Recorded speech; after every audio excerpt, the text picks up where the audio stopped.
अक्टूबर के बाद से पाकिस्तान ने एक ही रट लगा रखी है कि गाजा पट्टी में जो युद्ध चल रहा है उस पर विराम लग जाना चाहिए। लेकिन पाकिस्तान को एक गजब की चोट लगी है, गाजा पट्टी भूल गया है।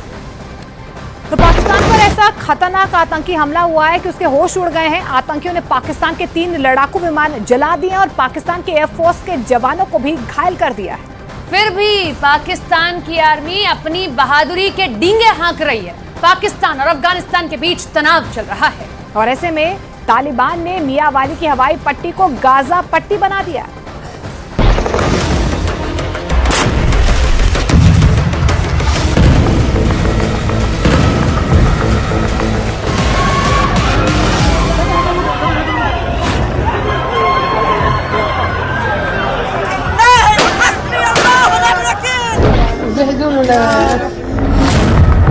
दो करोड़ किलो बम गिरा।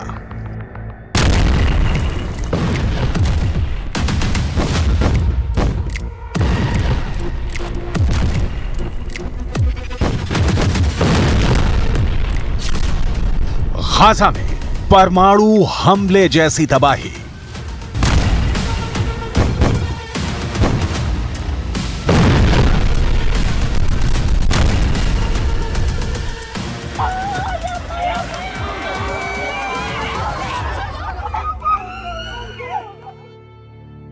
गाजा में परमाणु हमले जैसी तबाही मची हुई है और गाजा को बचाने के लिए कोई भी आगे नहीं आ रहा है।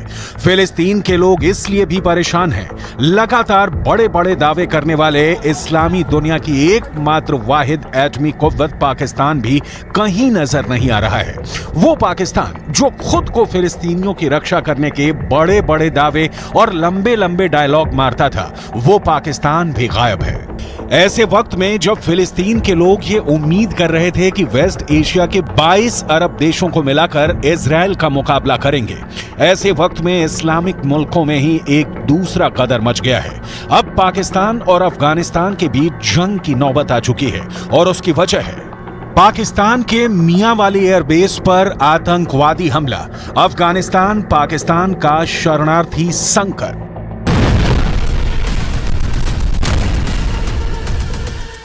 पाकिस्तान के लिए शनिवार का दिन बहुत शर्मनाक दिन साबित हुआ, क्योंकि तहरीके जिहाद पाकिस्तान नाम के एक संगठन ने पाकिस्तान के मियांवाली ट्रेनिंग एयरबेस पर सुबह हमला किया। 9 फिदाइन हमलावरों ने एयरबेस पर अटैक किया।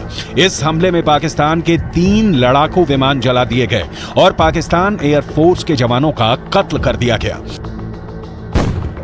इस पूरे हमले में पाकिस्तान के अंदर बहुत भारी तबाही हुई है, लेकिन ऐसा लगता है कि पाकिस्तान की आर्मी अपनी हार को छुपाने की कोशिश कर रही है। पाकिस्तान की आर्मी ने एक बयान जारी कर कहा है कि 4 नवंबर 2023 को सुबह पाकिस्तान की वायुसेना के मियांवाली ट्रेनिंग एयरबेस पर आतंकवादी हमला हुआ। हमले के दौरान पहले से ही जमीन पर खड़े 3 विमानों और एक फ्यूल टैंक को नुकसान पहुंचा है।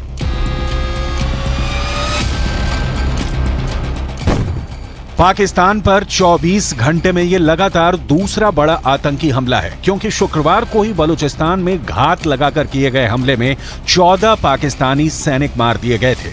जब पाकिस्तान ने परमाणु परीक्षण किए थे तब हमास भी पाकिस्तान की बहुत तारीफ कर रहा था, लेकिन अब फिलिस्तीन की सुरक्षा के दावे करने वाला पाकिस्तान सिर्फ जुबानी जमा खर्च करके ही काम चला रहा है। फिलिस्तीन और इजराइल के नाम पर पाकिस्तान के एक्सपर्ट सिर्फ जहर ही उगलते रहे हैं। और जरा अपने दुश्मनों से सीखिएगा।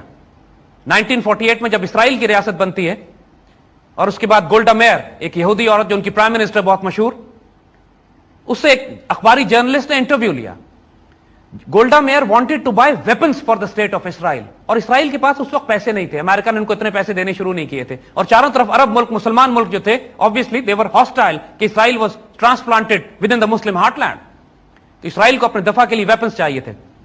तो उस जर्नलिस्ट ने गोल्डा मेयर से कहा कि आप अपना सारा बजट असलहे की खरीदारी पर खर्च कर रहे हैं, क्यों? कि कौमें भूखी तो रह सकती हैं, लेकिन अपने दिफा के लिए, अपनी इज्जत और आबरू की हिफाजत के लिए हथियारों पर कॉम्प्रोमाइज नहीं करना चाहिए। लेकिन आज की हालत यह है कि पाकिस्तान और अफगानिस्तान खुद ही आपस में लड़ रहे हैं। दरअसल पाकिस्तान इसलिए फंस गया है क्योंकि उसने अफगानिस्तान से आए हुए 20 लाख शरणार्थियों को दोबारा अफगानिस्तान वापस भेजने का फैसला कर लिया है और इसके जवाब में अब तालिबान की सरकार और आतंकी संगठन टीटीपी ने पाकिस्तान के खिलाफ मोर्चा खोल दिया है। तोरखाम बॉर्डर पर पहले से तनाव के हालात हैं और अब शरणार्थियों वाले मुद्दे ने दोनों देशों के बीच युद्ध जैसे हालात बना दिए हैं। दूसरी तरफ गाजा के अंदर खूनी गदर मचा हुआ है। 7 अक्टूबर से 1 नवंबर तक गाजा पट्टी के अंदर इजरायल 18,000 टन बम गिरा चुका है। एक टन में 1,000 किलोग्राम होते हैं। इस तरह से अगर 18,000 टन को किलोग्राम में बदलें तो ये संख्या आती है करीब 1,80,00,000। यानी 29 दिनों के युद्ध में इजरायल गाजा पर करीब 2 करोड़ किलोग्राम के बम गिरा चुका है।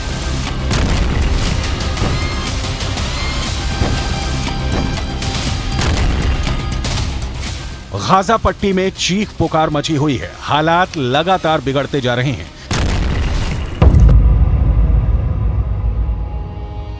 अस्पतालों में ईंधन नहीं है। जो ईंधन है उसको भी इजरायल के मुताबिक हमास छीन रहा है। फिलिस्तीन के अखबारों के मुताबिक लोगों की सर्जरी अस्पतालों के अंदर बिना एनेस्थीसिया के यानी बिना सुन्न किए ही कर दी जा रही है। लोग मलबों के अंदर अपने परिवार को तलाशते फिर रहे हैं। लोगों के पास खाने पीने का सामान खत्म हो रहा है। किराने की दुकानों पर कुछ बचा नहीं है। अब तक करीब 200 राहत सामग्री के ट्रक रफा क्रॉसिंग से गाजा में आए हैं, लेकिन ये पर्याप्त नहीं है। 20 करोड़ की आबादी का पेट भर पाना इतना आसान नहीं है। राहत सामग्री की कमी होती जा रही है। पूरा गाजा मलबे में तब्दील होता जा रहा है। 1,40,000 इमारतें ध्वस्त कर दी गई हैं। हालात काबू से बाहर निकलते जा रहे हैं और कोई गाजा की मदद के लिए नहीं आ रहा है।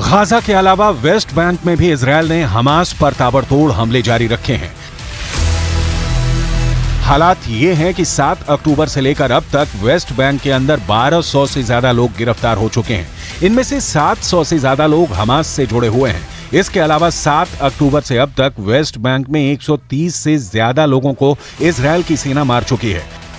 लेबनान के अंदर भी दक्षिण के बॉर्डर पर इजरायल का पलटवार जारी है और हमारे रिपोर्टर ने अपने कैमरे पर जंग की लाइव तस्वीरों को कैद किया है। बहुत ज़्यादा स्थिति यहाँ पर ख़राब है और कभी भी कहीं भी अटैक हो जा रहा है। बस यहाँ से कोशिश कर रहे हैं कि यहाँ से किसी तरह से यहाँ से निकल पाएँ, लेकिन ये हमारे रास्ते में ही हमें दिखाई दे रहा है। आप तस्वीर देखिए, ये देखिए तस्वीर, किस तरह से लगातार धुएं का गुब्बार यहाँ पर उठ रहा है। काफर शोबा इलाका है ये, जहाँ अभी अभी निशाना बनाया गया है इजराइल की तरफ से। ये तस्वीर देखिए, ये तस्वीर आप लगातार न्यूज़ 18 इंडिया युद्ध भूमि से दिखा रहा है कि आखिर क्या स्थिति यहाँ पर बनी हुई है। ये देखिए, ये इजराइल ने हमला किया है अभी अभी। मेरे पीछे आप देखिए तस्वीर, मैं आपको दिखाना चाहूँगा। ये इजरायली आर्मी की पोस्ट यहाँ पर है और इसके ठीक पास में ही यहाँ पर हमला किया गया है। तो आप देख सकते हैं कि स्थिति क्या बनी हुई है। इजरायल ने भारी गदर मचा रखा है, जिसकी प्रतिक्रिया दुनिया के तमाम मुस्लिम देशों में हो रही है। ऑस्ट्रेलिया के अंदर सिडनी में फिलिस्तीन के समर्थन में खूब रैलियां निकल रही हैं। लोग फिलिस्तीन के झंडे लेकर नारेबाजी कर रहे हैं, लेकिन इसका असर लगभग 0 है। लेबनान की राजधानी बेरूत में भारी हंगामा हो रहा है। हिजबुल्लाह के पीले झंडों से सड़कें पटी हुई हैं। विरोध प्रदर्शन के बाद भी इजरायल और अमेरिका को कोई फर्क नहीं पड़ रहा है। तमाम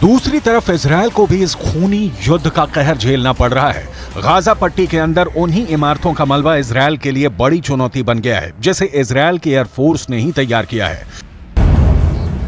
गाजा के अंदर मौजूद इमारतों के मलबे से इजरायल की सेना को आगे बढ़ने में मुश्किलें सामने आ रही हैं। इजरायल की सेना बख्तरबंद गाड़ियों और टैंकों के रास्ते गाजा के अंदर आगे बढ़ रही है। एयर कवर के लिए इजरायल एयरफोर्स के ड्रोन और लड़ाकू विमान भी गाजा के आसमान में मंडरा रहे हैं, लेकिन गाजा के अंदर करीब 1,40,000 ध्वस्त इमारतों का मलबा बिखरा हुआ है और ऐसे में गाजा के अंदर टैंकों और बख्तरबंद गाड़ियों को रास्तों पर मलबे की रुकावट झेलनी पड़ रही है।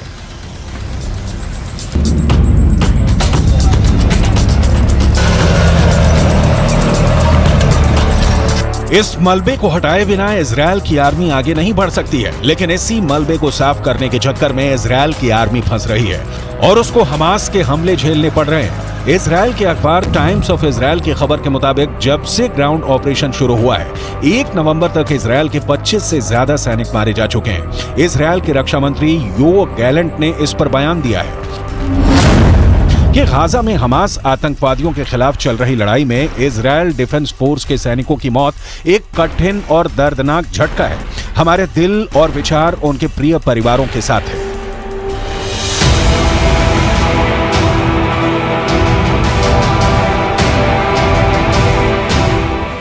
इजरायल के प्रधानमंत्री की लोकप्रियता वैसे भी इजरायल के अंदर लगातार घटती जा रही है और ऐसे में इजरायल के सैनिकों की लगातार हो रही मौतें एक ऐसे बोझ की तरह हैं जो दिन प्रतिदिन नेतन्याहू के राजनीतिक करियर का दम निकालती जाएंगी। बेंजामिन नेतन्याहू ने भी इजरायल के सैनिकों की शहादत पर बयान दिया है। אנחנו במלחמה קשה. זאת תהיה גם מלחמה ארוכה. יש לנו בה הישגים חשובים, אבל גם אבדות כואבות. אנחנו יודעים, כל חייל שלנו הוא עולם ומלואו. ואני אומר למשפחות היקרות, עם ישראל כולו איתכם בשעת יגונכם הכבד, הקשה מנשוא. אנחנו מחבקים אתכם מעומק ליבנו. חיילינו נפלו במלחמה שאין צודקת ממנה, המלחמה על הבית. ואני מבטיח לכם ולכל אזרחי ישראל, אנחנו נמשיך עד שנמלא את המשימה. אנחנו נמשיך עד לניצחון.